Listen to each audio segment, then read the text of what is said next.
स्वागत है आपका। आज है 3 जनवरी और आज के आर्टिकल्स का हम डिस्कशन करेंगे। पहला आर्टिकल है नाइट्रेट को लेकर। तो भूजल जो है उसमें नाइट्रेट की अधिकता के कारण पर्यावरणीय खतरा हुआ है। तो इसके संबंध में एक रिपोर्ट आई है। तो इसमें बताया गया है कि 2000 जब 17 थी तो तब 359 जिले में नाइट्रेट की अधिकता थी, जो कि अब 2023 में आके 440 जिलों में हो चुकी थी। ये रिपोर्ट आई है 2025 में। तो ये बताया गया है कि 440 जिले ऐसे हैं जहां अत्यधिक नाइट्रेट है और पहले 359 थे। अगला है, ये भूजल में नाइट्रेट पहुंचता कैसे है। तो जो हम खाद यूज करते हैं, वो कृषि में खाद का छिड़काव करते हैं, वो धीमे धीमे कहाँ जाता है, पानी में नीचे आता है। और पानी में नीचे जाने के बाद ग्राउंड वाटर को दूषित कर देता है और वहां जो जीव जंतु होते हैं उनमें भी मिल जाता है। तो नीचे जाएगा और यही ग्राउंड वाटर फिर फसलों में आता है और हम पीने के पानी में यूज करते हैं, जिससे बीमारियां होती हैं। अब भूजल को दूषित करने वाले कुछ कारक होते हैं, जैसे अभी हमें पढ़ना है नाइट्रेट के बारे में। तो नाइट्रेट कैसे होता है, जैसे हमने जाना नाइट्रोजन के जो उर्वरक होते हैं, नाइट्रोजन के जो उर्वरक होते हैं, यूरिया डीएपी जब हम यूज करते हैं तो उनके कारण पानी और हवा में रिस जाता है ये नाइट्रोजन। और ये नाइट्रेट जो होता है, नाइट्रोजन नाइट्रेट के रूप में चेंज होता है। वो नाइट्रेट हीमोग्लोबिन के साथ अभिक्रिया करता है और मीथेमोग्लोबिन बनाता है, जो आरबीसी में आसानी से घुल जाता है, पर ऑक्सीजन ले जाने की क्षमता को क्या कर देता है, कम कर देता है। हीमोग्लोबिन की जगह क्या बनेगा, मीथेमोग्लोबिन। और ये ऑक्सीजन को कम ले जाएगा, जिससे क्या होता है, ब्लू बेबी सिंड्रोम, मैथेमोग्लोबिन ग्लोबिनेमिया और ब्लू बेबी सिंड्रोम, जिसमें क्या होता है, बच्चे का जो शरीर होता है वो कैसा हो जाता है, ब्लू हो जाता है। अगला है आर्सेनिक। पानी में कभी कभी सुनते हैं आर्सेनिक की मात्रा।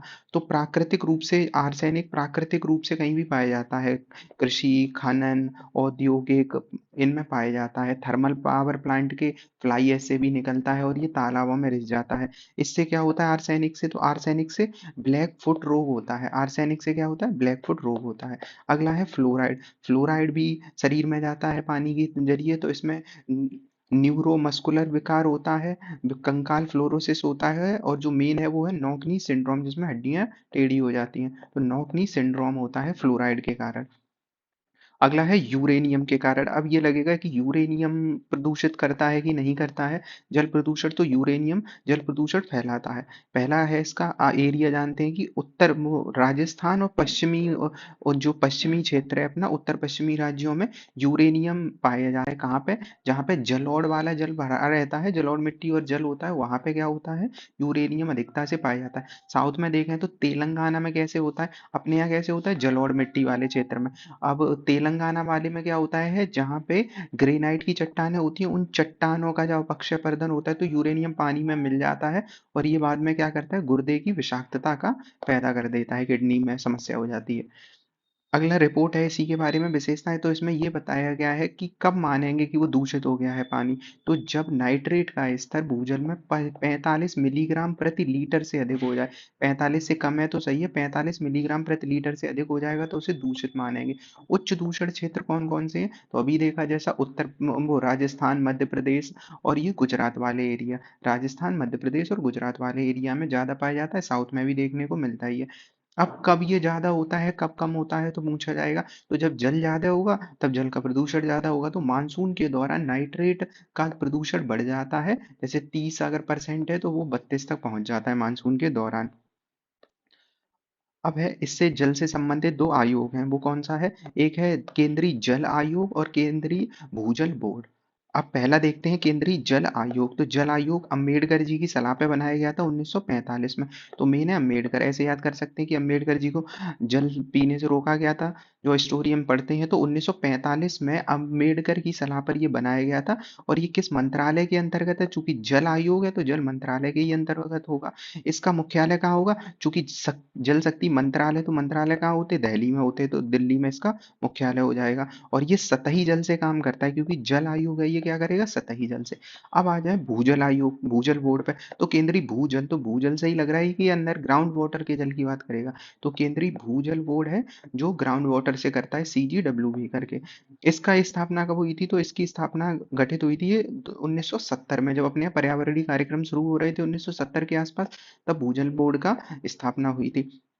इसका मुख्यालय कहाँ है? तो भूजल का उपयोग जौन से राज्य ज़्यादा करते हैं, तो हम पढ़ते हैं हरियाणा, पंजाब, ये भूजल का ज़्यादा यूज़ करते हैं। तो भूजल बोर्ड का मुख्यालय कहाँ है? हरियाणा के फरीदाबाद वाले एरिया में। और एक और प्राधिकरण है इसी से संबंधित, केंद्रीय भूजल प्राधिकरण, देश के भूजल के विनियमन और वही नीति बनाता है, और ये 86 पर्यावरण अधिनियम के अंतर्गत गठित किया गया था। अगला आर्टिकल है ग्रीन स्टील मिशन को लेकर। अब ग्रीन स्टील क्या होता है? जब हम स्टील बनाने में कार्बन का यूज ना करें, हम किसका यूज करें? नवीकरणीय ऊर्जा का यूज करें, कार्बन उत्सर्जन जीरो करता है, तो उसे क्या कह देंगे? ग्रीन स्टील कहेंगे। तो कार्बन उत्सर्जन को कम करना या उसे जीरो की ओर बढ़ाना, यही होता है ग्रीन स्टील। नवीकरणीय ऊर्जा का यूज करेंगे इसमें। तो भारत के इस्पात के बारे में देखें, तो पहले हम इस्पात का देखें, तो इस्पात क्या होता है? तो जब हम लोहे और कार्बन का मिश्रण करते हैं, लोहे और कार्बन का मिश्रण, आयरन निकलता ही है, तो उसमें हम जब कार्बन का मिश्रण करते हैं और कितना 2% से कम, 1% मैग्नीज, 2% कार्बन और फॉस्फोरस सल्फर, बाकी चीजें तो मिलती ही हैं, और तब ये बनता है इस्पात। और उच्च अगर कार्बन डाल दें, मतलब 2% से ज्यादा अगर हम उसमें कार्बन डाल दें, तो कास्ट आयरन बन जाता है। तो अगर पूछा जाएगा कार्बन कितना होता है इस्पात में, तो 2% से कम, और ऊपर होगा 2% से, तो कास्ट आयरन कहलाएगा। उत्पादन, तो भारत चूंकि जनसंख्या ज्यादा है, तो हमारे यहाँ क्या होगा? इस्पात का उत्सर्जन भी तो मतलब उत्पादन भी तो ज्यादा होगा। तो चाइना दुनिया में सबसे ज़्यादा करता है, क्योंकि उनके यहाँ इंफ्रास्ट्रक्चर को क्या है? ज़्यादा यू बनाया जाता है। तो चाइना के बाद दूसरा सबसे बड़ा उत्पादक कौन है? भारत ही है दूसरा सबसे बड़ा उत्पादक। और भारत में टॉप राज्य कौन सा है? उड़ीसा और झारखंड है। टॉप राज्य कौन सा? उड़ीसा है पहला राज्य, और दूसरा है झारखंड। प्रदूषण देखें तो केंद्रीय ऊर्जा एजेंसी का कहना है कि इस्पात दुनिया में ग्रीन हाउस गैस का कितना उत्सर्जन करता है? 7%। मतलब अगर 100% उत्सर्जन उधर हो रही है ग्रीन हाउस गैस, तो उसका 7% कौन करता है?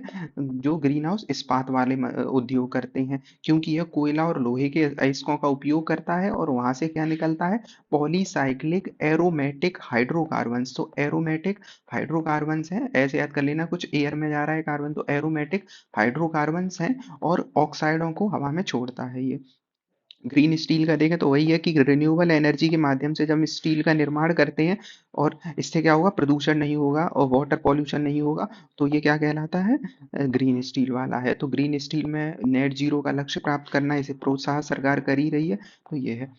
अगला आर्टिकल है कन्याकुमारी में भारत का पहला समुद्र पर कांच का पुल बना है। समुद्र पर कांच का पुल, वैसे कांच के पुल हैं भारत में, तो ये है समुद्र में कांच का पुल है। तो कहाँ पे है? कन्याकुमारी में तिरुवल्लुवर प्रतिमा और विवेकानंद रॉक मेमोरियल को जोड़ता है। तो इस तरफ है विवेकानंद की मूर्ति, और इस तरफ है तिरुवल्लुवर की मूर्ति, जो इसमें दिख रही है। अब इस एरिया को ऐसे जोड़ दिया जाएगा कांच के पुल से। तो ये किया जा रहा है। तो तिरुवल्लुवर प्रतिमा का जो प्रतिमा है, तिरुवल्लुवर की ये प्रतिमा, इसे क्या नाम दिया गया है? ज्ञान की प्रतिमा के रूप में जाना जाता है। अब जोड़ते कैसे हैं इसे? तो कन्याकुमारी, मतलब जोड़ता कहाँ से? तो यही याद रखना है, कन्याकुमारी में तिरुवल्लुवर की प्रतिमा और विवेकानंद में ज्ञान की प्रतिमा है ये, तो ये कांच का पुल बनाया गया है। तिरुवल्लुवर के बारे में देखें तो ये तमिल कवि हैं। अब ये चूंकि तमिलनाडु है, तो ये कौन सा कवि हो जाएंगे? तमिल कवि हो जाएंगे। जाति धर्म सीमाओं से परे तमिल साहित्य संस्कृति, इन पे इन्होंने नैतिकता पे अधिक बल दिया था। इनके साहित्य में कितने दोहे इन्होंने लिखे हैं? 1330 दोहे लिखे हैं इन्होंने। इनमें इनकी पुस्तकों 3 भागों में विभाजित है। एक का नाम है अरम, अरम मतलब सद्गुण को लेकर, एक है पोरुल जो समाज को लेकर है, कामम प्रेम को लेकर है। तो अरम, पोरुल और कामम करके है इनकी कृतियां। अगला आर्टिकल है जो व्यापार तैयारी रिपोर्ट आई है। तो व्यापार तैयारी रिपोर्ट भारत के संदर्भ में यही है। तो हुआ क्या था कि पहले एक आती थी ईज ऑफ डूइंग इंडेक्स वाला, उसे बंद कर दिया गया था 2021 में। अब उसके बाद अब एक नई रिपोर्ट आने लगी है, तो वी रेडी रिपोर्ट, तो उसके संबंध में ये आर्टिकल है। तो जो ग्लोबल ट्रेड रिसर्च इनिशिएटिव ने कहा है कि भारत बी रेडी जो फ्रेमवर्क है उसमें शामिल होने के लिए तैयार है। किसने कहा है? Global trade research initiative. है किसका ये सब? वर्ल्ड बैंक का। अब भारत इस बार की रिपोर्ट में तो हालांकि शामिल नहीं हुआ है, क्योंकि ये पहली बार आ रही है।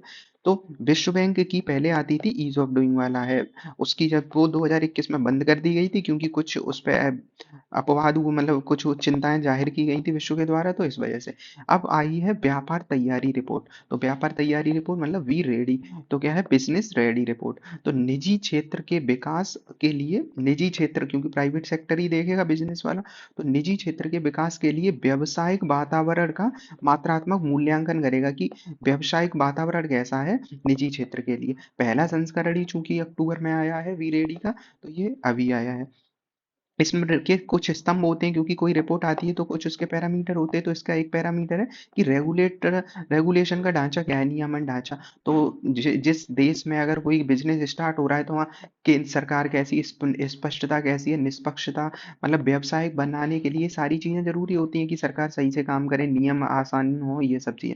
सार्वजनिक सुविधाएं कैसी हैं, तो जिस देश में अगर कोई काम कर रहा है तो सुविधाएं कैसी हैं, मतलब सरकार द्वारा प्रदान किए जाने वाली सेवाएं, बुनियादी ढांचा, सड़क, रेलवे कैसा है, डिजिटलीकरण कैसा है, पारदर्शिता कैसी है, परिचालन क्षमता, परिचालन दक्षता, परिचालन मतलब किसी कार्य को करने में किस दक्षता का उपयोग किया जाता है, आसानी से हो पा रहे हैं कि कठिनाई से हो पा रहे हैं, ये सब भी इसमें देखा जाएगा।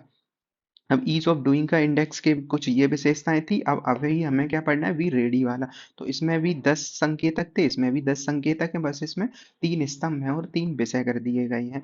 ये मुख्य रूप से छोटे और मध्यम के लिए था ईज ऑफ डूइंग वाला। ये क्या है, समग्र रूप से निजी क्षेत्र को लक्षित है, मतलब टोटल इसमें निजी क्षेत्र कहा जाएगा। तो ये इसमें कुछ विशेषताएं हैं। इसमें नियमन की गुणवत्ता की जांच होगी, फर्मों पर नियामक बोझ, मतलब कितना बोझ है, नियम कितने पालन करने, उनकी नियमों की गुणवत्ता क्या है, ये सब चीजें वी रेडी रिपोर्ट देखेगा। अगला आर्टिकल है राष्ट्रीय शोक को लेकर। तो जो प्रधानमंत्री, अपने पूर्व प्रधानमंत्री मनमोहन जी का निधन हुआ है, तो उसके बाद 7 दिन का राजकीय शोक घोषित किया गया था, 26 दिसंबर से 1 जनवरी के बीच में, 1 सप्ताह का। इस दौरान होता क्या है, राष्ट्रीय शोक के अंतर्गत कि आधा जो झंडा होता है वो झुका दिया जाता है, आधा झंडा। तो यहाँ पे दो नाम आते हैं, एक राजकीय अंत्येष्टि मतलब स्टेट फ्यूनरल, और एक होता है राष्ट्रीय शोक। तो ये होता है। तो स्टेट फ्यूनरल में क्या होता है, जब कोई महत्वपूर्ण व्यक्ति जब जिसकी मृत्यु हो जाती है, उसके बाद औपचारिक कार्यक्रम के लिए इसे किया जाता है स्टेट फ्यूनरल। तो सरकार के दिशा निर्देश के अनुसार राष्ट्रपति हो, प्रधानमंत्री हो, पूर्व राष्ट्रपति हो, राज्यपाल हो, और राज्यपाल किसका, जिस राज्य में राज्यपाल कार्य कर रहा है उस राज्य में, वहां पे क्या किया जाता है, स्टेट फ्यूनरल घोषित किया जा सकता है। अब चूंकि अटल वो मनमोहन सिंह जी पूर्व प्रधानमंत्री थे, तो सरकार ने, केंद्र सरकार ने डिसाइड किया कि इनका भी स्टेट फ्यूनरल घोषित किया जाएगा। अगला है एक राष्ट्रीय शोक भी होता है। तो राष्ट्रीय शोक में क्या होता है, महत्वपूर्ण योगदान देने वाले नेता हो सकते हैं या व्यक्ति होते हैं, उनके लिए घोषित किया जाता है राष्ट्रीय शोक। तो ये इनके बीच अंतर था। अब राजकीय अंत्येष्टि है, ये वाला जो है स्टेट फ्यूनरल, ये कौन डिसाइड करता है, अपना रक्षा मंत्रालय करता है। जबकि राज्य वाला जो शोक होता है, इसमें क्या होता है, सारे कार्यक्रम निलंबित कर दिए जाते हैं। गणतंत्र दिवस, स्वतंत्रता दिवस, ये सब मनाए जा सकते हैं, महात्मा गांधी का दिवस। तो ये है। उसके बाद अगर ये पूछेगा राष्ट्रीय ध्वज संहिता कब आई थी, तो 2002 में आई थी। इसमें कुछ है कि जैसे हमारा झंडा कैसा होना चाहिए, आयताकार होना चाहिए, 3:2 वाला ये होना ही चाहिए। तो ये सब है इसमें। और एक बात कही गई है कि जैसे व्यक्तिगत वाहनों को छोड़कर, किसके व्यक्तिगत वाहन, जैसे गणमान्य राष्ट्रपति वगैरह के, उनको छोड़कर किसी वाहन पर ध्वज नहीं फहराया जा सकता है। ये है। अगला इसी में है, 2021 में कुछ संशोधन किए गए थे ध्वज संहिता में। क्या संशोधन थे, जैसे पहले हम खादी का यूज कर सकते थे झंडे में, 2002 के बाद से जब से नियम आए थे। 2021 में से संशोधित किया गया है, पॉलिएस्टर और मशीन से बने ध्वज भी बनाए जा सकते हैं। ये हो गया है। अब पहले क्या था कि जो ध्वज है वो केवल सूर्योदय से सूर्यास्त तक फहराया जा सकता था। अब क्या है, दिन में भी फहराया जा सकता है और रात में भी फहराया जा सकता है।